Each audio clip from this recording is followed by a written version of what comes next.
Hello, Capricorn, Sun, Moon, Rising, and Venus signs. Kamusta kayo? Sana po yun nasa mabuti kayong kalagayan. Welcome back po sa Star Tarot. Kung bago kayo dito, welcome din kayo. Thank you sa inyong support. I truly appreciate it. God bless you all po. Capricorn, pasensya na po kasi medyo hindi masyadong maganda, no? Ang tunog ngayon ng ng video ko, may problema po sa audio connection. So, we have soulmates. Ayan. So, siguro ngayon, Capricorn, maybe if you're single, no, baka makikilala mo na ngayon yung soulmate ninyo. Maaring yung soulmate na to could be your potential na maging asawa, jowa, boyfriend, girlfriend, maaring ganon, no? So, for others of you, na siguro hindi naman wala namang maliligaw, wala namang mga ganon, ano?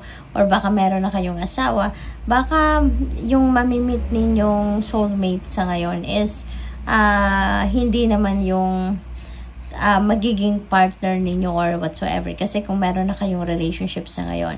Kasi yung soulmates naman, it could be anyone, ano? It could be yung person natin, it could be magulang natin, kaibigan natin, yung ganon. So, may mga ganon din. But, you will definitely also figure out, no, if that person, kung sino man ang dumating sa buhay ninyo, or dati nang nandiyan sa buhay ninyo, is your soulmate. Kasi, mararamdaman mo yun. Mararamdaman mo na parang you are on the same wavelength, nagkiklik kayo, yung in sync kayo, yung isip ninyo, halos parehas yung wavelength, no? Yung gano'n, yung nagkakaintindihan kayo.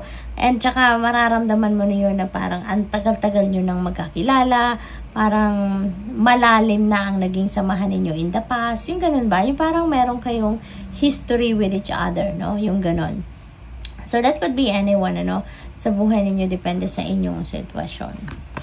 We have brief, kailangan ninyong huminga, kailangan ninyong magbakasyon, kailangan ninyong mag-step back muna kayo sa kung ano man ang inyong pinagkakabisihan, ano man ang inyong pinagkakaabalahan, Capricorn, okay? So, now is the time that you need to take a breather. Now is the time that you need to step back, no? Kung ano man ang nakakapagpa-stress sa buhay ninyo, atras muna kayo at asikasuhin nyo muna yung self-care ninyo. Asikasuhin nyo muna yung sarili ninyo. Okay? Alagaan muna ninyo. Clean it up. Ayan. So, clearing time, detoxification, and purification time. Ito, Capricorn. Okay? Maaring ngayon ang panahon para linisin ninyo ang inyong ay isipan, yung inyong damdamin, you know, remove any negativity dyan sa energy field din ninyo. At maaari din, ano, na magtatanggal kayo sa buhay ninyo sa ngayon ng mga tao, bagay, sitwasyon na hindi naman na nakakapagdulot ng mabuti sa inyo or hindi naman na nagkakapaghatid ng positibong epekto or energy sa buhay ninyo. Okay? So, cleaning up also could mean cleaning din, no, ng inyong physical space, ng inyong workspace, yung gano'n. So, maybe, kailangan ninyo sa ngayon, Capricorn, na maglinis din. Kasi, di ba, kung makalat din ang nakikita ng mata natin, that can also create negative energy, no? Nakakapag-ano din yan ng negatibong kaisipan sa atin, di ba? What else? We have no place like home.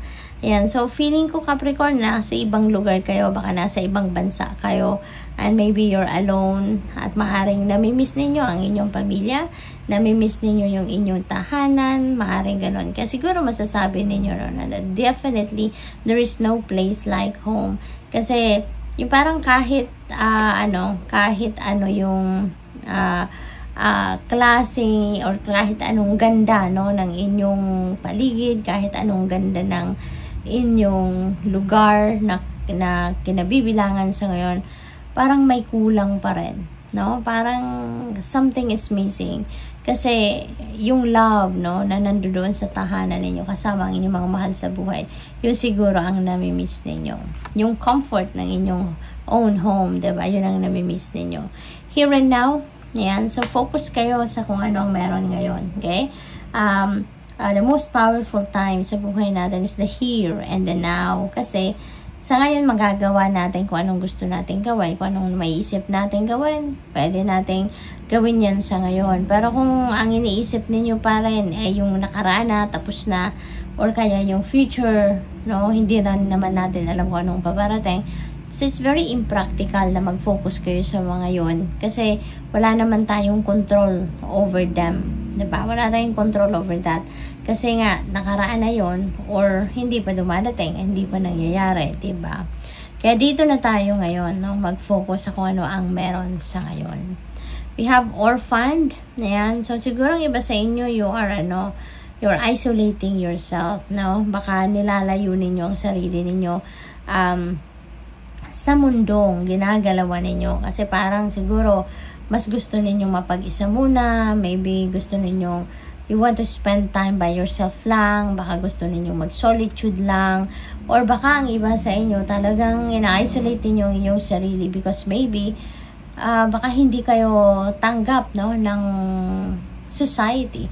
Hindi kayo tanggap ng komunidad na ginagalawan ninyo, no, sa paligid ninyo. So maybe may ganong ganap dito, Capricorn. What else? We have Yang. Ayan. So, some of you, you're going to take action sa ngayon. Maybe, ikaw talaga ay yung punong abala, no, sa sitwasyon. Kung ikaw yung nagdidikta, ikaw yung nagpaplano, ikaw yung nagbibigay ng direction, ano, sa mga tao. So, maaring ganun ang ganap. New life. Capricorn, napakaganda, magbabagong buhay na kayo. You are heading towards a new beginning, you're heading towards a new path sa buhay ninyo, no? So, meron tayong bagong sitwasyon na yayakapin sa ngayon. It could be a new job, new career, new business venture, baka new bahay, di ba? It could be anything, no, na bago sa buhay ninyo. So, depende sa inyong sitwasyon yan. We have fork in the road. Ayan. So, parang, naguguluhan ang iba sa inyo rito. Hindi ninyo ma-figure out what is best, no, to do. Maaaring ang iba sa inyo rito in the middle of making a decision dito, Capricorn, at hindi ninyo ma-figure out anong gagawin ninyo sa ngayon. Saan kayo patungo, saan kayo papunta. Yung ganon. So, nalilito.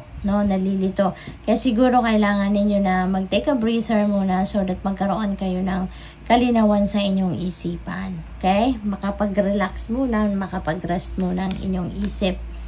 Observer. Ayan. So, more of observing kayo sa ngayon. More of pagtitingin-tingin, pag-oobserba sa inyong paligid rather than taking action. No? So, ngayon siguro, mas gusto ninyong manood muna ano bang nangyayari sa buhay ko, sa paligid ko, yung gano'n, no? And maybe with that, mas makamakalma kayo at maging magkaroon ng kalinawan ng inyong isipan, no? At with that, kapag okay na kayo, makabawi na ng lakas, makabalik na sa sentro ang isip ninyo or ang sarili ninyo, then maybe that's the time that you're going to take action. So, good luck po. Thank you for watching. Love and light. Namaste.